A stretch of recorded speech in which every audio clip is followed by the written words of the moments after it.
prix vont rester élevés, voire remonteront par la suite. C'est un marché fou et des Français qui ne peuvent déjà plus en payer le prix. Bonjour Azaïs Perronin. Bonjour Mathieu. Enquête RMC ce matin avec vous dans le quotidien de nos auditeurs qui ont été des milliers cette semaine à appeler le 3216. Oui, nous avons recueilli de nombreux témoignages dont celui de Florian. Il est chauffeur routier dans les Bouches-du-Rhône. Hier matin, il est allé faire le plein à Arles. Plus de 2,50 € le litre de gazole. Alors pour compenser cette hausse, ce père de famille fait des heures supplémentaires et il est donc plus souvent en déplacement. Ça pèse un peu de dire voilà, j'ai un gamin qui a 5 mois et de me dire je suis obligé de ne pas le voir de la semaine en fait pour récupérer 200 ou 300 € de plus à la fin du mois pour pouvoir me payer le gasoil. Et c'est loin d'être un cas isolé. Jérôme est chauffeur poids lourd à la déchetterie de Belfort. Nous l'avons rencontré mercredi. Il gagne 1 380 € net par mois. Chaque jour, il fait 140 km aller-retour pour se rendre sur son lieu de travail. Un trajet qui lui coûte de plus en plus cher, alors il va être obligé de faire des choix. C'est quasi la moitié de mon salaire qui part dans l'essence aujourd'hui. Du coup, je suis obligé d'essayer de changer de travail. J'ai pas le choix.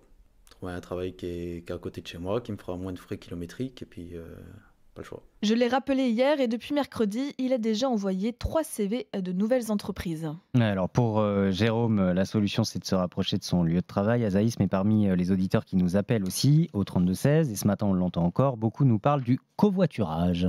Oui, d'ailleurs, Bastien Sibylle, le président de Mobicop, le deuxième site de covoiturage en France, le confirmait sur notre antenne hier matin. Depuis 2 semaines, le nombre d'inscriptions sur son site a été multiplié par 3.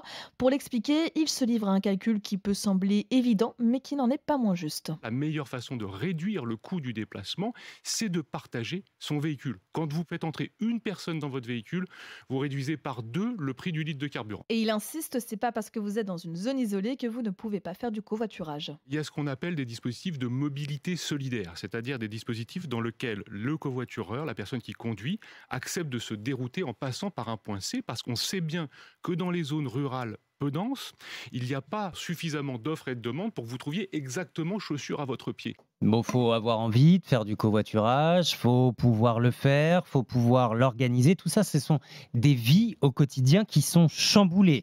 Azaïs, il y a donc ce covoiturage, mais il y a aussi le choix de sa voiture, de son type de carburant. Essayons d'évoquer les solutions. Est-ce qu'il y a des solutions techniques pour que ma voiture me coûte moins cher ? Cette question, je l'ai posée à Nicolas Bernard, le rédacteur en chef du magazine Auto Plus.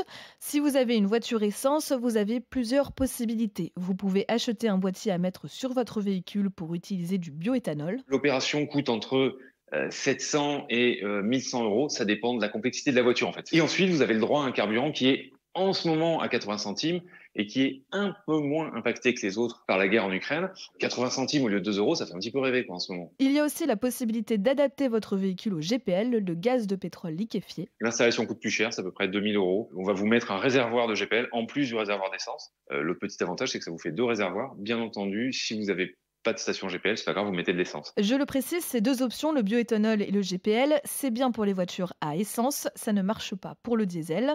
Et puis, dernière option, acheter une voiture électrique. C'est sûr, ça coûte cher, mais je suis allée voir sur le site Le Bon Coin. Les recherches pour ce type de véhicule ont augmenté de 11% rien que depuis le début du mois de mars.